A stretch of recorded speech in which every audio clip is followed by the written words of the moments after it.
మీ business ఏదైనా మీ ఊర్లో promotion చేయాలంటే అది సుమన్ టీవీతోనే సాధ్యం. ఇప్పుడే సంప్రదించండి. మంత్రాలకు చింతకాయలు రాలుతాయన్నది ఎంత వాస్తవమో తెలియదు, కానీ మంత్రాలు నమ్మిన ఆ యువతి మాత్రం తన కడుపున పుట్టిన బిడ్డనే తన చేతులతోనే హత్య చేసింది.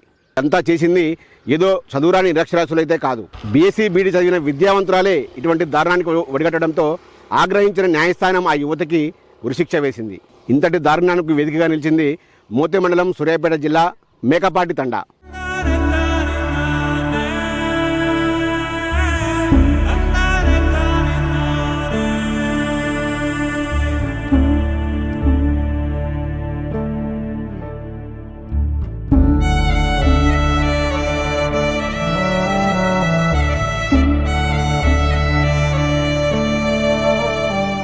మూఢనమ్మకాలను నమ్మి సొంత కూతురిని హత్య చేసిందనే నెపంతో భారతి అనే యువతికైతే సూర్యాపేట కోర్టు ఉరిశిక్ష విధిస్తూ సంచలన తీర్పునైతే ఇచ్చింది. సో ఈ క్రమంలో ప్రస్తుతం మనం సూర్యాపేట జిల్లా మోతే మండలం తండా వద్ద భారతి స్వగ్రామంలో ఉన్నాం. సో భారతి భర్త మనతో ఉన్నారు. అసలు భారతి ప్రవర్తన ఎలా ఉండేది, భారతి ఘటన జరిగిన రోజు ఇక్కడ ఉన్నారా, అసలు ఏం జరిగింది ఆ రోజు అనే విషయాలు మనతో పంచుకోవడానికి కృష్ణ ఉన్నారు. వారితో మాట్లాడదాం. నమస్తే కృష్ణ. అదే ఇప్పుడు ఏం జరిగింది అసలు ఆ రోజు? మీరు ఉన్నారా సంఘటన స్థలంలో? నేను లేను ఆ రోజు సూర్యాపేటలో ఉన్నా.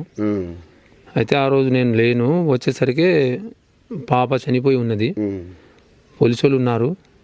ఇక దాని తర్వాత నేను కూడా పాపను చూసి ఇక నాకు కూడా బీపీ డౌన్ అయ్యి నేను పడిపోయినా. ఇక అంతలే నాకు డాక్టర్ గారికి తీసుకెళ్లారు. డాక్టర్ గారు ఇక్కడే వచ్చి నాకు ట్రీట్మెంట్ చేశారు. దాని తర్వాత నేను ఒక 2 days దాకా నేను మళ్ళీ యథాస్థితికి రాలేదు. ఇక దాని తర్వాత ఇక పాపను పోస్ట్ మార్టంకి తీసుకెళ్లారు. ఇక పోలీసులు ఏం చేసినారో ఏం రాసుకున్నారో నాకైతే తెలియదు.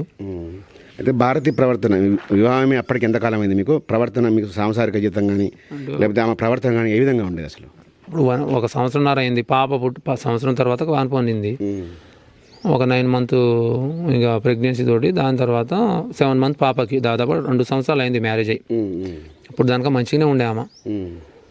నాకైతే ఎటువంటి డౌట్ లేదు ఆమె మీద, మంచిగానే ఉండే. అన్ఎక్స్పెక్టెడ్గా పాప చనిపోవడం అనేది నేనైతే అక్కడ ఏం జరిగిందో నాకు తెలియదు. ప్రజెంట్ అయితే చనిపోయి ఉంది. సూర్యాపేట వచ్చేసరికి అది ఎలా చనిపోయిందని నాకైతే తెలియదు.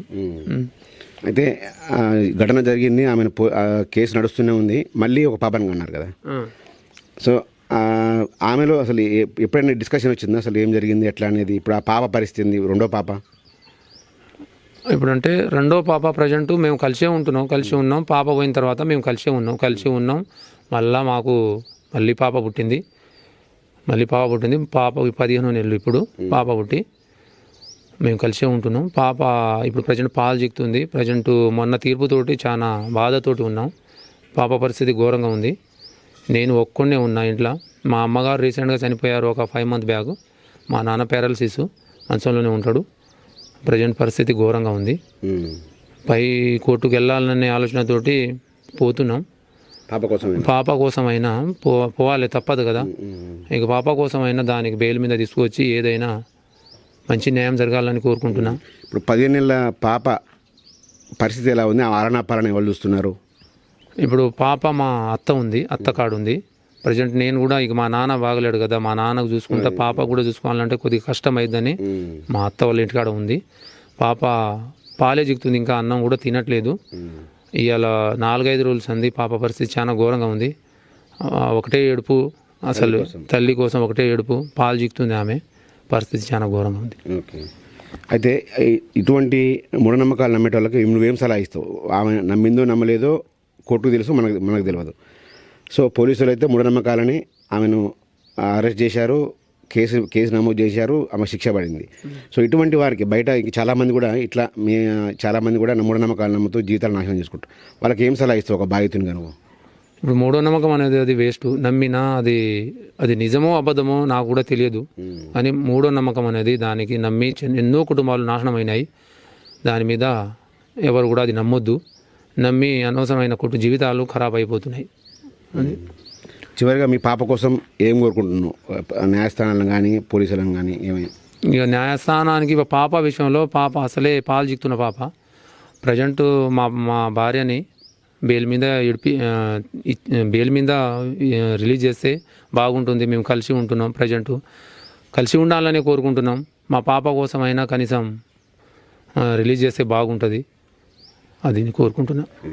ఇది భారతి భర్త కోరుకుంటున్నాడు. భర్త ఏదైతే మొదటి పాప చనిపోయిన తర్వాత తిరిగి ఆమె కేసు నడుస్తున్నా కూడా ఆమె బెయిల్పై వచ్చి తిరిగి కృష్ణతోనే ఉంటుంది. కృష్ణతో మరో పాప కూడా జన్మించింది. ప్రస్తుతం ఆ పాపకు 15 నెలల వయసు, ఫీడింగ్ తీసుకునే వయసు, బ్రెస్ట్ ఫీడింగ్ తీసుకునే వయసు. సో ఆ తల్లి ఒకేసారి నిన్నటి మనోడు కూడా తల్లి కళ్ళ ముందు ఉన్న తల్లి కనిపించకపోవడంతో ఆ పాపను రోధిస్తూ ఉంది. తమ అమ్మ కోసం అల్లాడిపోతూ ఉంది. సో తన పాపను దృష్టిలో పెట్టుకునైనా తన భార్యను తిరిగి పాప దగ్గరకు చేర్చాలి. సో మేము కూడా తమ పాప కోసమైనా పెద్ద మనసుతో పైకోర్టుకు వెళ్ళి తిరిగి బెయిల్పై తీసుకొచ్చి పాపని తల్లిని ఒక దగ్గర చేర్చాలనే ఉద్దేశంలో అయితే ఉన్నామని కూడా కృష్ణ చెబుతా ఉన్నారు. మొత్తంగా ఇటువంటి ప్రస్తుత కాలంలో హైటెక్ యుగంలో కూడా మూఢనమ్మకాలు ఎవరు నమ్మొద్దు, నమ్మి జీవితాలను చేజేతులా నాశనం చేసుకోవద్దని చెబుతా ఉన్నారు. అయితే కృష్ణ ఇక్కడైతే గొప్ప మనసు అయితే కృష్ణకైతే కనపడతా ఉంది. కృష్ణ వికలాంగునిగా ఉన్నాడు. సొంత కాళ్ళపైన